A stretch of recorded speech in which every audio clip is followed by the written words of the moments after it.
Hey, Shalom, inshallah, I want to start off as always by giving all praise to Yahweh, Hashem, Yahushua, Hashem, Makakodash, double honors to the apostles of GMS, and honors to brothers doing the work in truth while sincerity. It's a quick one, inspired from, I was, watching one of those Netflix documentaries earlier on, right, when I was having my lunch. It was basically, I forgot what it's called, The Mind Explained, that's it, The Mind Explained. And episode 2 is about dreams. And one of the questions asked was, as you can tell from the title, why do we dream? Right now, Esau's obviously going to look at it from a carnal's perspective, this, that, and the other. Well, the TLDR, too long didn't read, i.e., the short version is explained in the scriptures, Job 33 and 15, right? It says, in a dream, in a vision of the night, when deep sleep falleth upon men, in slumberings upon the bed, then he openeth the ears of men and sealeth their instructions, right? That he may withdraw man from his purpose and hide pride from man, right? So when you're dreaming, that's when the Lord is basically instructing you on what you're gonna do, right? Because contrary to popular belief, which that's the topic for another day, there is no such thing as free will, right? And this here is one of the proofs of it. In fact, I'll leave you with some scriptures which you can get for yourself. This is Proverbs 16 and 1, Proverbs 16 and 9, Proverbs 20:24, Proverbs 21 and 1, Jeremiah 10:23, Jeremiah 17 and 10, Salakia, Sirach 18 and 3. So I just got a block nose at the moment. Sirach 33 and 13, Sirach 39 and 18, Romans 9:17, and Revelation 17:17, right? So you dream, when you're dreaming, when you're asleep, the Lord is basically programming you in what you're going to do for the next day. So you might be like, okay, cool. So I ain't going to sleep, right? Or that was programmed in you several days ago, right? Let's say you don't sleep for 3 days. That was already programmed in you, right? Because the Lord's in charge of this show, right? So that's why we dream. That's why we sleep, right? That's one reason why we dream, right? And also you'll sometimes you get dreams or visions to come, right? The Lord would is showing you of future events. So this is Joel 2:28 says, and it shall come to pass after that I'll pour out my spirit upon all flesh, and your sons and your daughters shall prophesy, right? And your old men shall dream dreams, your young men shall see visions, right? Because that's what talking about this time now, right? You're having Salakia, the Lord's pouring out his spirit right upon people to have certain dreams, have visions of prophetic visions of things to come, right? And it was like that in the past, and different kingdoms, in different times, the Lord would send dreams to different people with meaning, right? And it will prophetic dreams of things that were to come, right? And you'll be having like Israelite women, brothers, wives, or whatever, dreaming of the kingdom or the chariots, and they might not even know anything about the scriptures. Brothers, you've had several accounts of it where brothers don't really talk to their woman about the scriptures, but then their woman is having dreams about their kingdom, right? About the kingdom, right? And they don't know anything about the scriptures. It says Genesis 37 and 5 it says, and Joseph dreamed a dream, and he told it to his brethren, right? And they hated him the more, right? It says, and he said unto them, so this is an example, right? Two examples rather, right? Here I pray you this dream which I have dreamed. For behold, we were binding sheaves in the field, and lo, my sheaf arose, and also stood upright, and behold, your sheaf stood round about, right, and made obeisance to my sheaf. And his brethren said to him, right, shalt thou indeed reign over us, or shalt thou indeed have dominion over us? And they hated him yet the more for his dreams and for his words. And he dreamed yet another dream and told his brethren and said, behold, I've dreamed a dream more. Right. So the Lord basically had given him another dream, or another vision. Right. Says, and behold, the sun and the moon and the 11 stars made obeisance to me.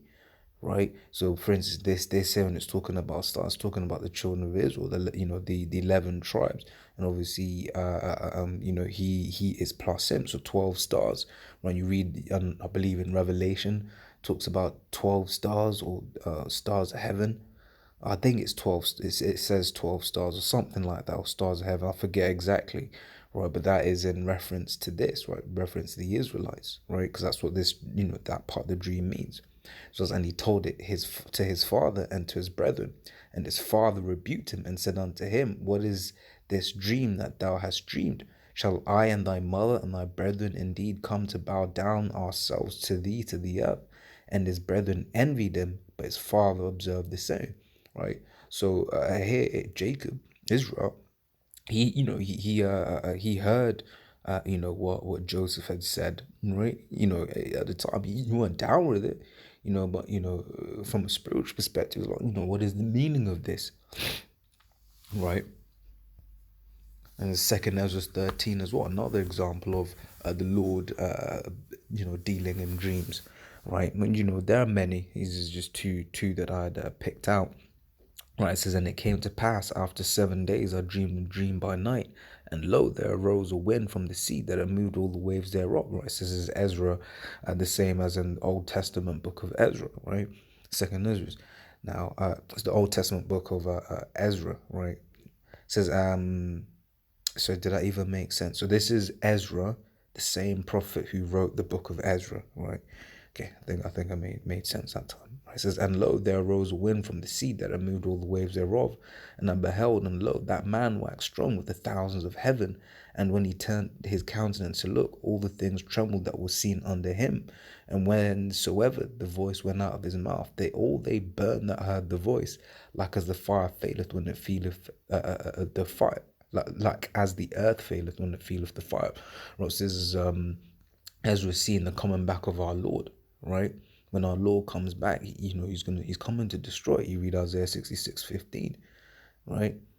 It says, and after this I beheld, and lo, there was gathered together a multitude of men out of number from the four winds of the heaven to subdue the man that came out of the sea, right? And that ain't that ain't literally sea. That's the heavens, right? When you read the Old Testament, right?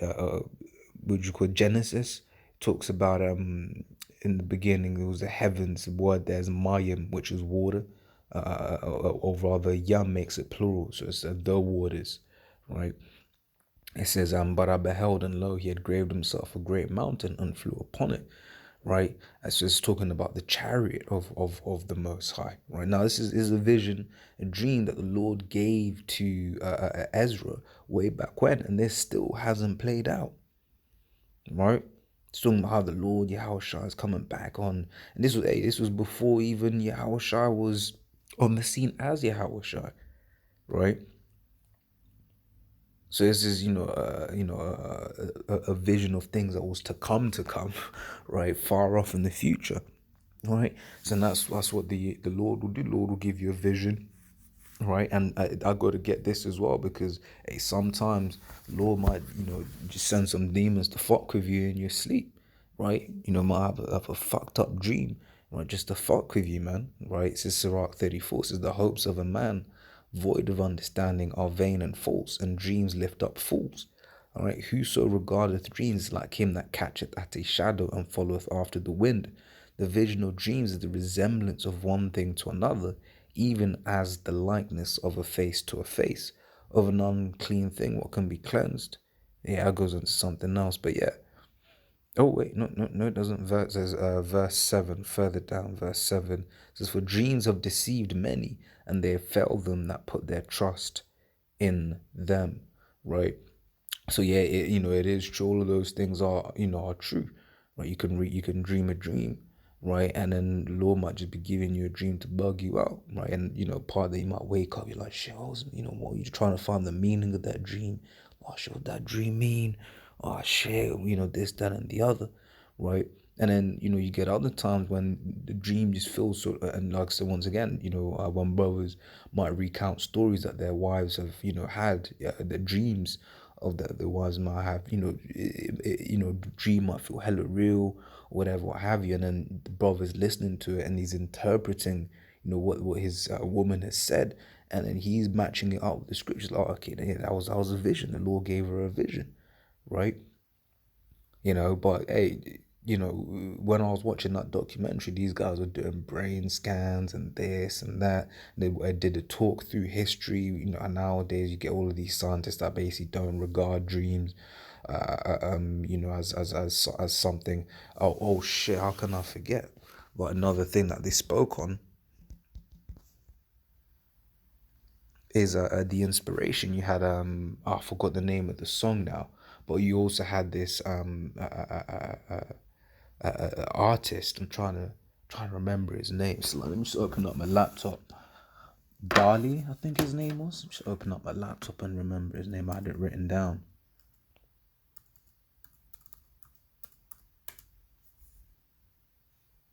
If I can tell my password, it's lucky if you bear with me.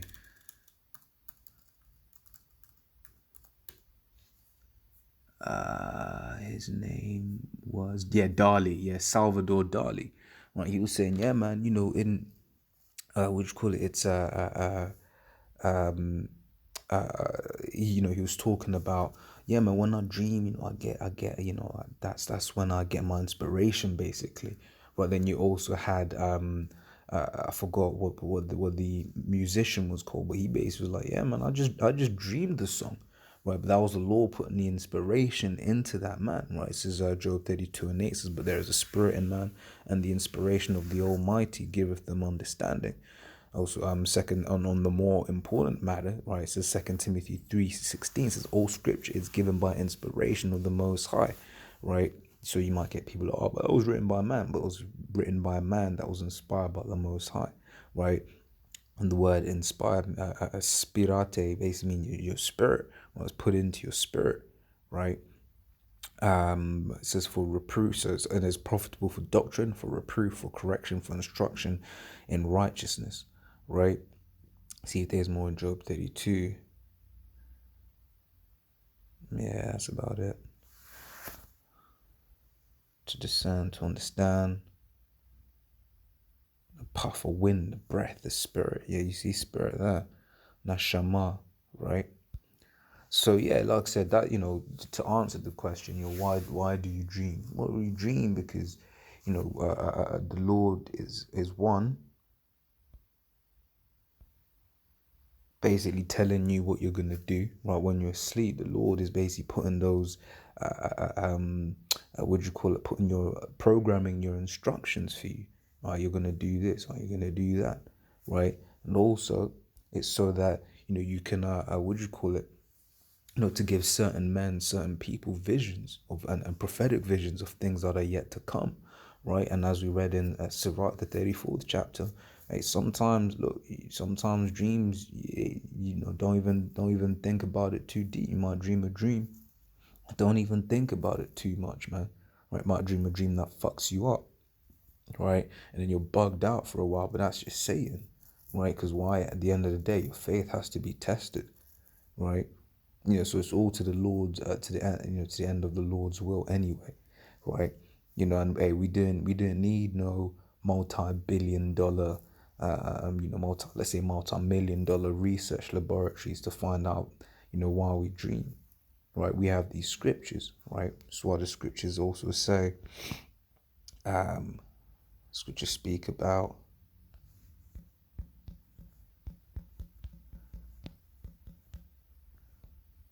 It says 1 Timothy 6:20 says, O Timothy, keep that which is committed to thy trust, evading profane and vain babblings, right? And oppositions of science, falsely so called, right? So yeah, Esau can do all of his weird sciences and come up to his weird conclusions or whatever, what have you. But the scriptures are here, the scriptures are here, right? And they explain everything, and they are the truth, right? You look at the word math, right? 1 + 1 is always going to be 2, right? Math comes from the Hebrew word amath, which means truth, right?